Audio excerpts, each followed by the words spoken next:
Okay, I'm Lawrence from Crunch, and I'm here at the Glitch, where we will be holding Crunch for Expanding Thinking for Neurodiversity Week. And so I'm here with Ellie. Would you like to introduce yourself? I'm Ellie, and I'm the theatre manager here at the Glitch. And how long have you been here for, Ellie? I have been here for just over a year now. Just celebrated my first birthday being here, February 2025. That's cool. So how would you describe the Glitch to someone who has never been here, perhaps not just as a venue, but as a cultural space as well? How I would describe the Glitch, it is number one, it's a theatre. We've got a 50-seat theatre in the basement. It's a really, really versatile theatre with really diverse programming. And then upstairs, it's an enticing bar and cafe that's a safe space and a really exciting place to be. We feel that we are a hub for artists, number one. So we are a space in central London that is super accessible to artists from all mediums, but also a bar with really cheap, great drinks where you can have a great time. Thanks a lot, and it is. I've had many a good time here myself as well. You talked about accessibility and the kind of the safe space ethos. That's obviously part of it. So what is the impulse behind the Glitch? Is there something missing maybe in cultural ecology of London that you feel needs filling, or is there anything else that you wanted to address? So the Glitch was born out of the Vault Festival. It was set up by Vault Creative Arts, which is the charity that was born out of the Vault Festival, and we're really trying to propagate the spirit of the Vault Festival, which took place just around the corner on Leek Street, here at the Glitch, which means we have festival-style programming with up to 3 shows a night or 5 at the weekend. And accessibility is at the heart of it. We talk about opportunity for stage time as the most valuable resource that performance artists and theatre artists can have. And that's increasingly inaccessible, by which I mean expensive. So we have really cheap and generous hire models and programming models where artists can come and try things, and they don't need to break the bank and they don't need to break their back in order to market it to break even. The Vault Festival is sorely missed, I think, for so many reasons, not only because it was a really great time, and it was a 3-month long festival, so things could really bed in and you could really, really build networks, which I think is so important. But yeah, also because it was just the most accessible and fun way that artists could feel like artists and put on their work and make friends and have a good time doing it. Ollie and I have been discussing lots of sort of big existential organisational things, and the thing that we always come back to, which is on our website and it used to be on the wall and we'll go back on there, but is it fun? I think it's really difficult to have a good time sometimes when you're constantly worrying about the bottom line. So our new sort of mantra and ethos as an organisation is having the opportunity to develop your work and develop your skills as an artist and have a really good time doing it.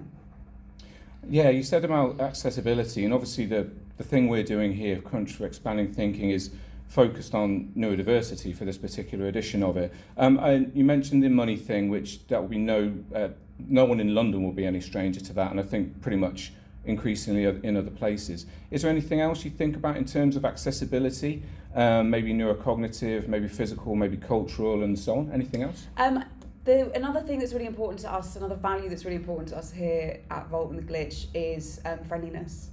And accessibility is quite a nebulous word, and I think it covers everything. And while regrettably a lot of our infrastructure is not wheelchair accessible, for example, and we don't have the funding to do integrated access and things like that as much as that'd be something that I would love to do. What we can do is be really upfront and clear, and it's down to forms on websites being really simple, language being really clear and easy to understand. We are really excited that we get to engage with emerging artists, often first-time artists, and it's people making their first ever show that might not know what a box office guarantee is. And so we just strip away the jargon, and there's no judgment, there's no gates.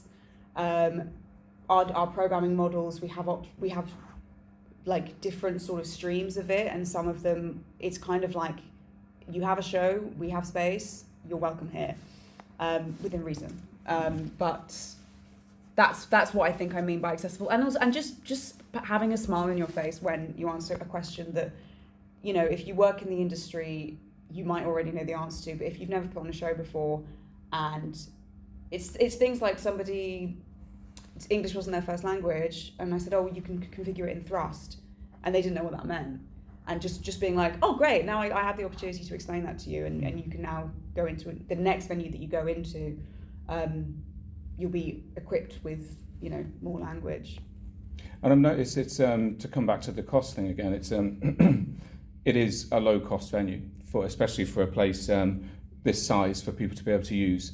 I mean, the reason why Crunchy's coming back here again and again is for a lot of these reasons. You mentioned experimental work, and I wanted to talk about that as well, because there are some great titles, even just on, well, you've just renovated, so I'm not sure if they're there, but even on the toilet walls, you know, the posters there. My lover was a salmon in the apocalypse. That's one. You are going to die. Amongst many others. And I was just wondering, well, it's obviously important to you to support that kind of risk-taking. So how do you choose what to programme if it's very competitive, if space is limited? Do you have any, I wouldn't say guidelines, but is there any way that you make choices about that? We have two main streams of programming. Our main seasons, the shows that run for at least a week, between 1 and 3 weeks. That's programmed by our artistic director. We have an artistic direction that prioritises work that is vibrant, that is story-led, that is excited about in the round, because obviously this is not a visual medium, but it's rare to have a central London venue like this that can be configured in the round. It's certainly in Fringe Theatre. And that's really exciting to us, and certainly to Ollie, our artistic director. Queer identity is really important to us, so we try and programme at least 50% of the work that we programme is you know, just made by queer artists, basically. Mm-hmm. And I think we're really keen to amplify ambition as a concept, which could mean anything, but it's stuff that sees... I talk really fondly about being the connoisseur of basements and attics, but it's seeing small spaces as an opportunity to try something ambitious that may not necessarily be a huge set piece or a massive band or something like that, and it's really pushing the boundaries of what can be achieved in a small space. The headline seasons are very competitive, and I just sent an email today going, we love the sound of the show, we just don't have space for it.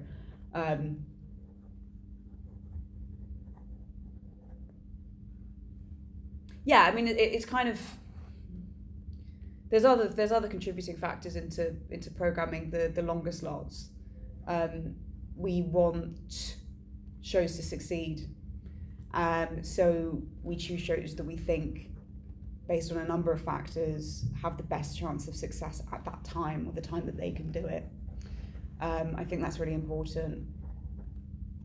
And when you said, a couple of words jumped out, which was vibrant and story. So those are interesting words, and I've seen a lot of the work here there's a lot of cabaret, that kind of vibe, which is vibrant to say the least. And it's a lot of fun, and it's very, very, it's taking risks in a lot of aesthetic ways, as well as there's a lot of pressure against what speech can do and like what's okay in that kind of sense, I think. But I'm kind of interested, how do you think of that? Is it just aesthetic? And with story, what's that about? Something that's certainly really important to Ollie with our artistic vision is quite simply, is it telling a good story? Is it a compelling narrative? Are there characters that I care about? Is this a story that has a beginning, a middle, and an end? There is space for shows that aren't necessarily that. If it's stand-up, I mean, we could get into a sort of more existential debate about whether stand-up comedy is storytelling or not. Some people would say it is. Or, can a wordless clown show tell a good story? Yes, it can, because I've seen lots of them.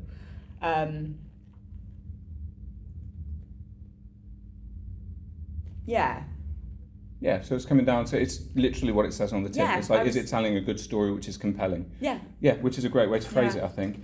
Do you think, in terms of in terms of the reaction of the work and the place. Like some people think of venues as just being kind of neutral containers, if you like. We don't think that, Crunch. It's important who we work with and how we work with them too. So do you find that there's any, when I say tension, I mean like productive tension in between the work which happens here and particularly maybe the communities who use this space and how the space develops? I mean, we will put some photographs up of the space somewhere to see it, because it's very big, and I can tell you from someone with experience in London, this is not common to have this kind of space, very quality with all the kind of semi-baffle wall as well. But yeah, it's a great space to have. So has any of this, what's that tension about? Is there any? I'd say it's a really complementary, I really like that phrase of like a creative, productive tension. It's really complementary. I'd certainly say that we're not I don't know if you ever get like officially ordained a gay bar or like how that works, but we are a queer bar, and that informs the work that happens upstairs, and that informs the work that happens down here as well.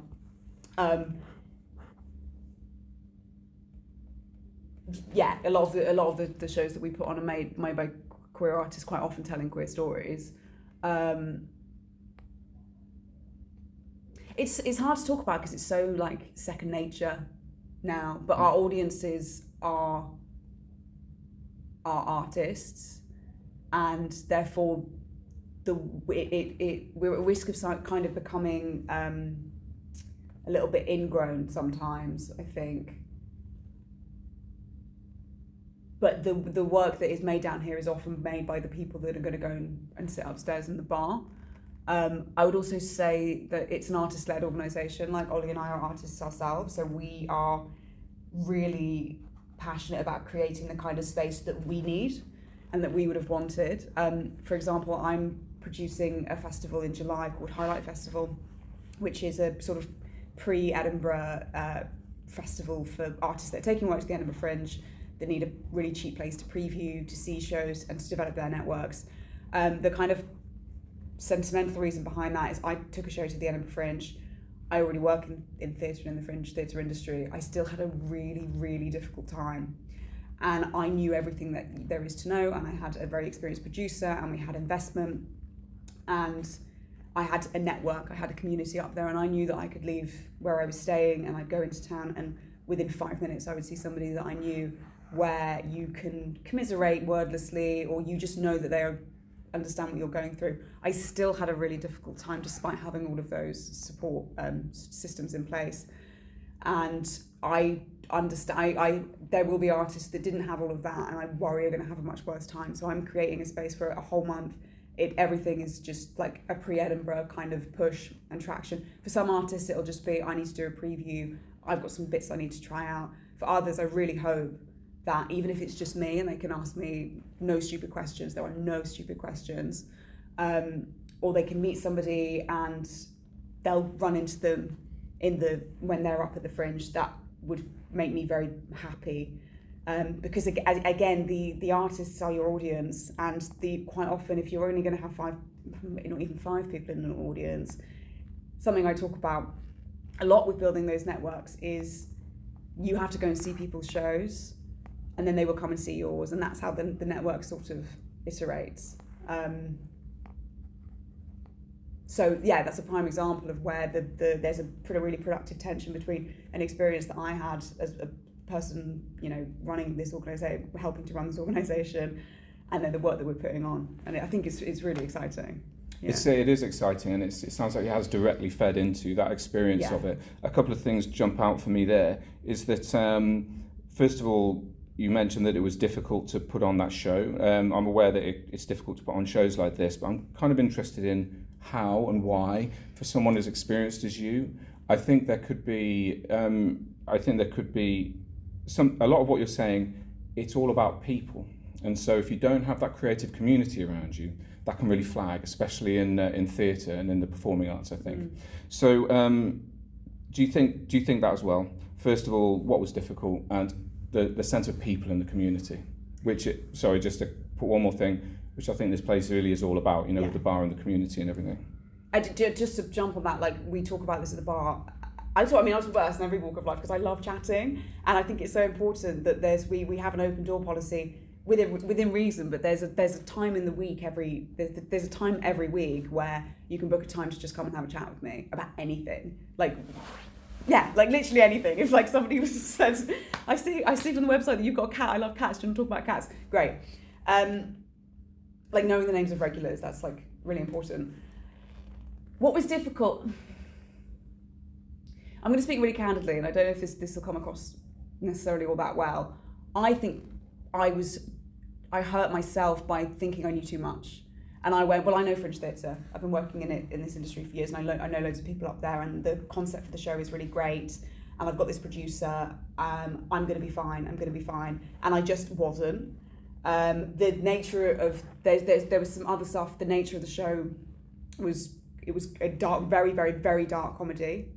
But I said to myself, well, I couldn't possibly prepare for it, so why should I bother? And so I didn't. And but other things that were difficult, we didn't really have the resources to properly rehearse. Even if, because everyone in the team was working full time, and we were just like trying to scrape out pockets to get the work. And there were some personnel issues, which it happens, you can't account for it.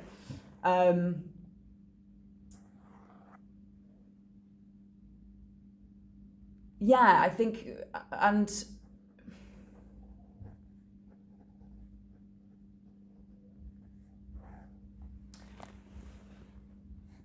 it was a solo show, and I think they're very, very, very difficult to do and to pull off, even if you have amazing people around you. But in my case, there was no audience participation, and it was just relentless. And I'm not going to say that if somebody comes to chat with me about doing a solo show at the Fringe, that I'll be able to give them a magic pill to be like, here's how you can do it and not lose your mind. But I think it is just difficult, and I didn't.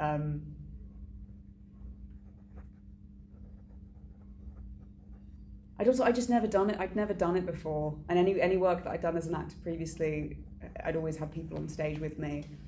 But it's just very isolating, and it was a very dark show. I can hear you, because I think that there was nothing which keeps you on your toes more than working in events, and especially when you have an open vibe to it as well. Not restricting, trying to be as open as you can. And I know what you mean when you keep saying within reason, because with our thing, it's anyone can do anything, but obviously you have to have restrictions, and so you have to take responsibility for that. So I get it. I think that the dark show, that could be a whole other conversation about what that is. But I think there's the human aspect of it. It's like, especially when very young emerging artists who are just starting out come through, it's so valuable to have someone who's been there, who's done that, and if a show is difficult, or even if you're out and out flop, that's just that show, wait for the next one. But you need someone who's been around a little while to tell you that. You can't just work it out for yourself. So I think that's why, having this kind of space where someone can relate that is important, because at the end it's all about people. And there was still some, just to interject, because there were some lovely stories. That the first preview that I did, we were quite lucky that we always had pretty healthy audiences, by virtue of the concept for the show was pretty bold and people liked it. But also we knew a lot of people there, and we would go to their shows and they would come to ours. And the first preview that I did was a complete abject disaster. Like everything that could have went wrong. And I was, even though I knew it was fine because it was a preview and it was all tech stuff that went wrong and it was all fixable, I was still very, very upset. And there was a performer that came who went on to have the hit of the Fringe. And it's like we came down, I came out, and she immediately just like made a beeline for me, gave me a big hug, and she goes, "Mine was exactly the same. Like, please don't worry." And I was just like, "You get it. I know you get it because you've literally been there." That was quite special. I think so, and nothing replaces it. I mean, the other point I was going to say was I think that in the arts there's distressing is so important, like distressing work. Stuart Lee talks about it all the time. Doing workshops, you get to go out there and test it in front of people, flex it, push against it, break it in some cases.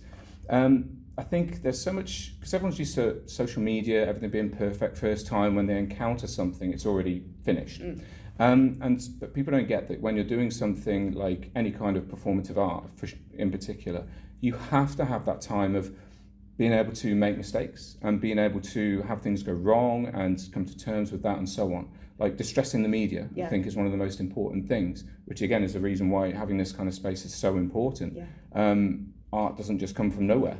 One of our parts of our ethos is a story that Ollie likes to talk about. We call it the Potts story, and it's this art professor in the States who had he was a pottery professor, and he had two separate classes, and to one class he said this semester you were going to make one pot, and it's going to be the perfect pot, and you're going to spend the whole semester working on this one pot. And then to the other class he said your goal, your target is to make as many pots as you possibly can. At the end of it, guess who had the better pots? Class B. We are that class where we're trying to make a model that's cheap enough that you can come month in, month out, throw some spaghetti at the wall, see what sticks. Because not to bitch about the Edinburgh Fringe too much for a second, but the model with Fringe firsts and stuff, you can only do X amount of previews, I think inhibits artists in some ways, certainly if it's theatre. Because I think there's this myth, certainly within theatre with a capital T and new writing, capital N, capital W, that if you are an emerging writer, you write a play, you submit it to the Bromwood Prize or whatever, you win, you are a playwright now. And I think that works for for 1 in every 2,000 people that win that award every year. But for the rest of us, I've been informed so much by comics and alternative comedians and clowns and things like that, where they just they're up 5 nights a week sometimes just trying things. Creating a space where those in-betweeny mediums, if it's new writing or dark comedy or whatever, or character comedy or storytelling, story-led shows, could just come and try it. Yeah, I think it's very important, and it's there's a very big difference between when things are experimental, when you're trying to create new culture rather than maybe conserve or replicate culture. I want to talk to you quickly about the angle which it's the elephant in the room at the moment, which is the funding thing. And how are you finding this with the current climate with funding? With regards to? Well, with regards to how artists are reacting to, we spoke briefly before we started about how funding is quite tight, it's quite difficult to get through, it's very selective and so on. So just general thoughts and anything around that really. As an organisation, we don't receive any institutional funding, and we just diverse income streams. We have the bar and the cafe that runs upstairs. We hire the space out for rehearsal. The old ways of fundraising for an organisation are largely defunct. From artists, it's just really, really, really tough. Something that we do, which is another accessibility point, is knowing that a lot of our artists might have never made a show before, is on our website there is a template budget that you can say it's a tool. You say, I've got 2 actors, I'm going to put in X amount for my set, this is how much it's going to cost you. It never looks good and it never feels good, and that is just the awful truth. And it's something that Ollie and I tear our hair out about a lot, is trying to figure out how we can do this. I will say is you just have to get really, really creative and try and see it as a productive tension. We had a show in for 3 weeks that was this immersive, interactive storytelling show about Vikings. There was just 2 guys and they could do it out of a suitcase, and it was fantastic. And I think it's a shame to say that all fringe theatre needs to be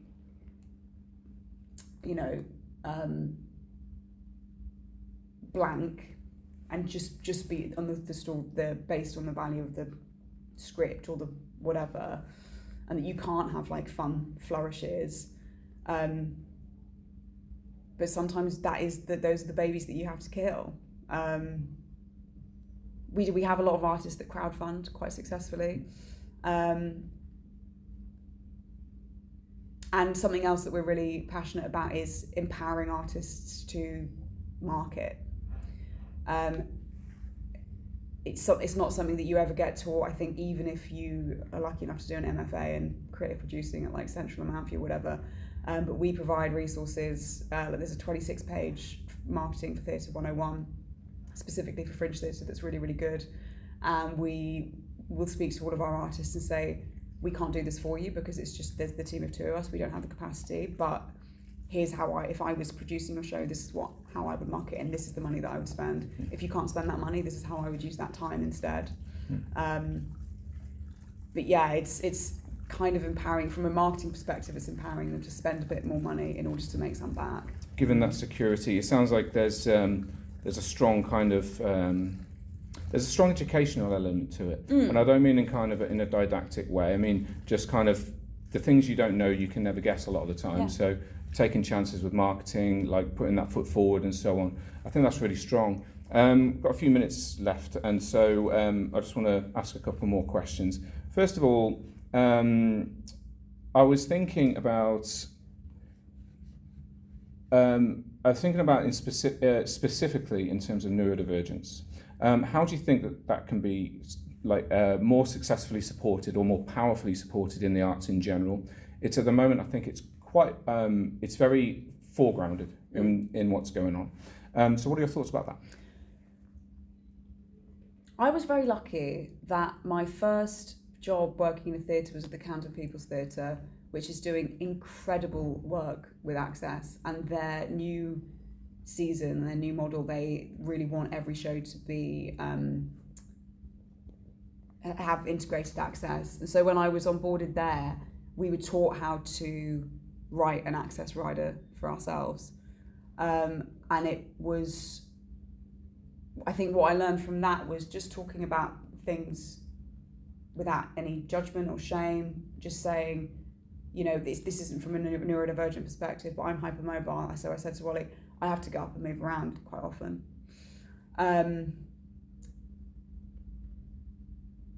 I think it's like embracing and celebrating the different ways that people work and saying, oh, that the way that you're doing that might not work for me, but if that works for you and and the work gets done anyway, brilliant. That's from a sort of internal HR perspective. I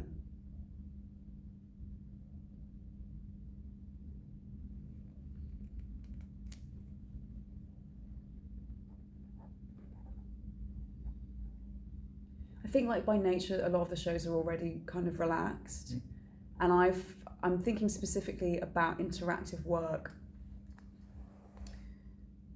And I think some of the best artists that have audience participation and things like that are very, very good and very skilled at reading consent and knowing when somebody is up for it and somebody isn't, because I think that can be a point of access for neurodivergent audiences. I'm going to shout out Cecily Nash, who's a clown director who's very, very good at empowering her clowns to do that, because I have been at shows where that hasn't happened and people do walk out in tears. Yeah, that feels like a rubbish answer.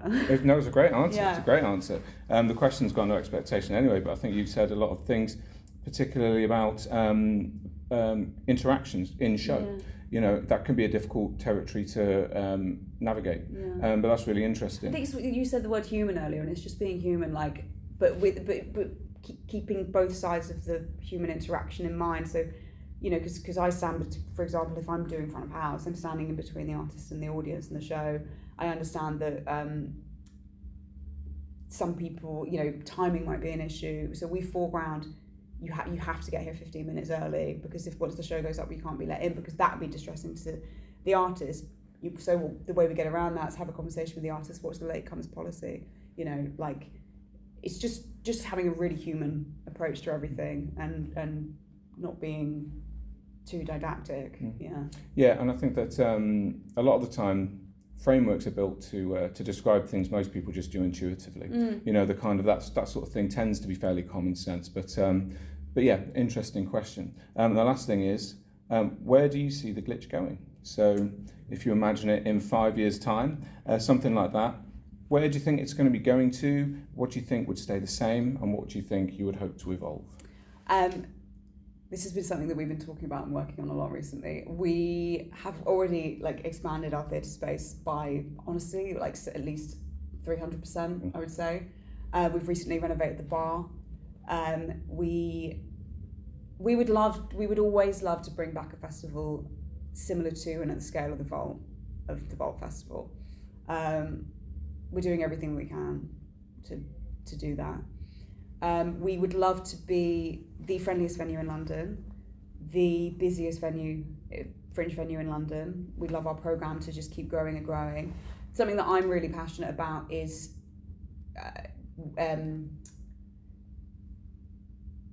solidifying the pipeline, if that makes sense. We get a lot of comedians that come in and do works in progress and then they take their show to the Soho Theatre, for example. I'd like to see some theatre makers and some writers put on their first show at the Glitch and then go on to bigger venues. We've had that. We had a show called Brown Girl Noise at the start of last year that went somewhere else and then it went to Riverside Studios. But really, create and solidify and pave a pipeline almost. To be like, you get all your work on here. We have great relationships with. We know that we're the first rung of the ladder, and we'd love for you to come back and do other things. But for that show, you do it here, and then it goes somewhere else, then it goes somewhere else, and it goes somewhere else, and then it's on in the West End. Perfect. Thanks very much. My pleasure. It's been a really interesting conversation. Thanks for your time.